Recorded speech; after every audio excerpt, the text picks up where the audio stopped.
All right, let's finish up this first part with where we're simplifying square roots. We talked already about perfect squares and their numbers. That's what was in that previous video. But now we need to add letters to this game, or variables really, to this game.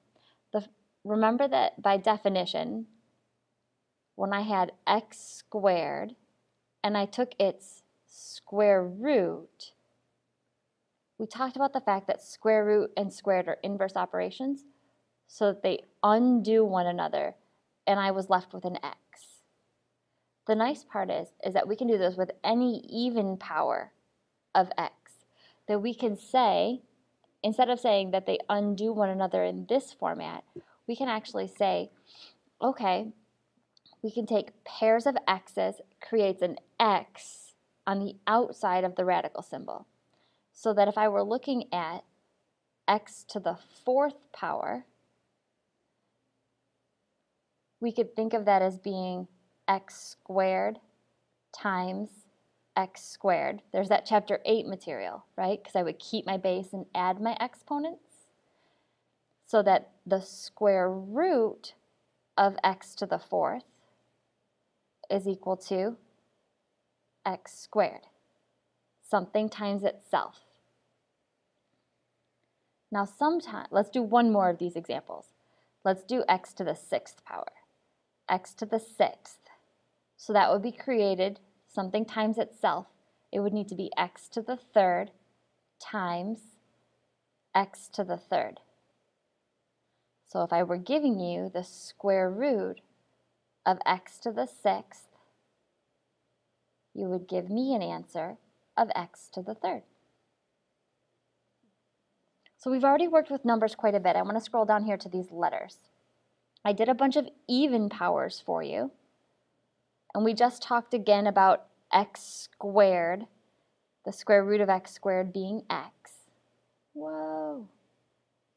The square root of x squared would be x. But what do you do with an x to the third? Now, you're going to get fast at these, so I don't want you to think that the work that I show right here is the work I want to see every time, but I want you to see what should happen in your head.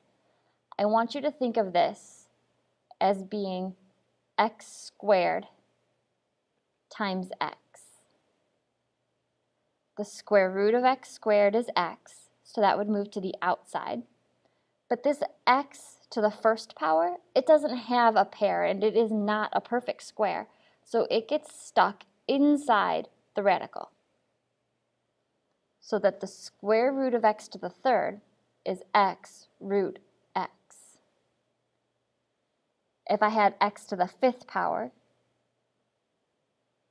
I'm going to think, okay, well that's x to the fourth times x. The square root of x to the fourth, that's x squared, so that one comes to the outside.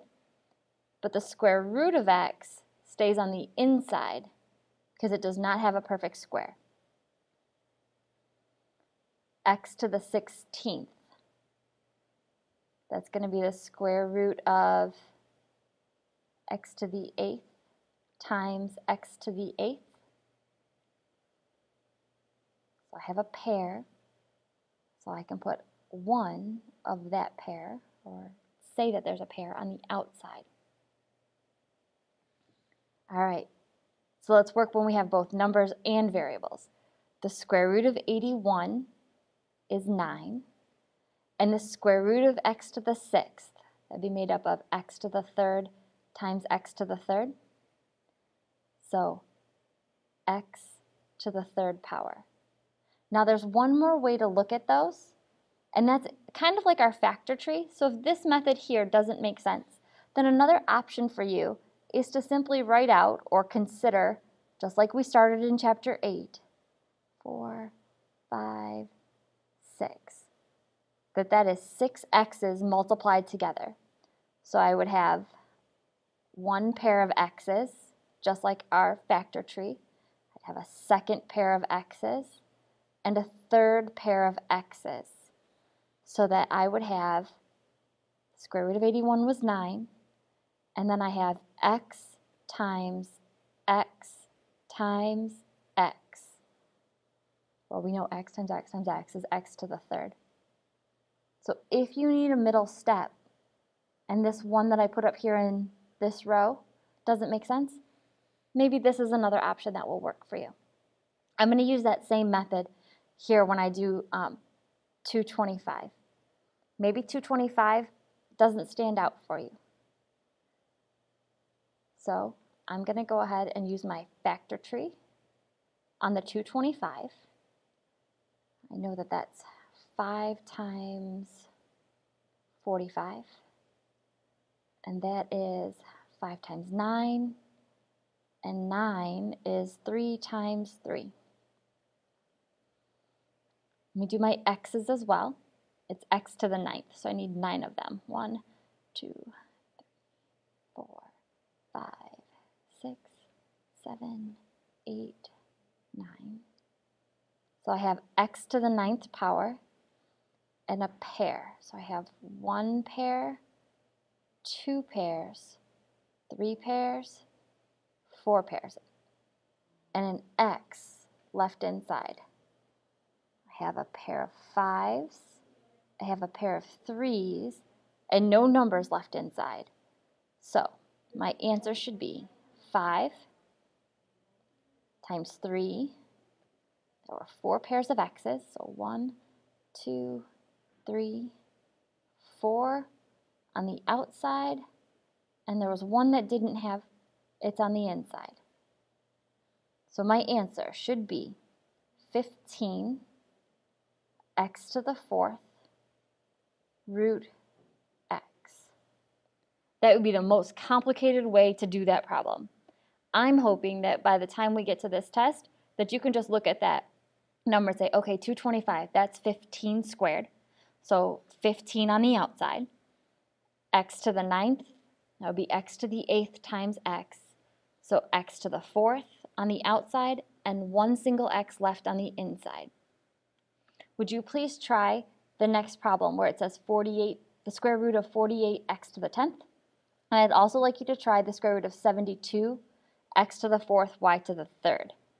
You're going to follow those same rules, except this time you're on both of those, you're going to have numbers left on the inside.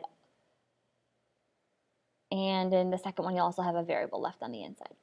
So give them a try. I'm going to shrink up my work, and then I'll come back and do the next piece with you.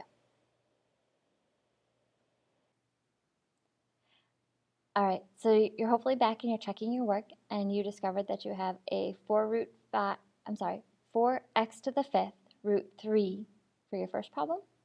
And you also discovered that you have 6x squared y times the square root of 2y for your second problem.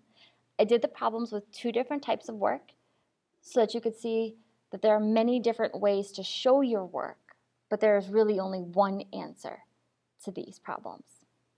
You have a series of practice problems down below. I suggest you get them done and give them a try, and I will have an answer key posted for you, or we will do a third video with answers, one or the other, but check the website. All right, see you in class.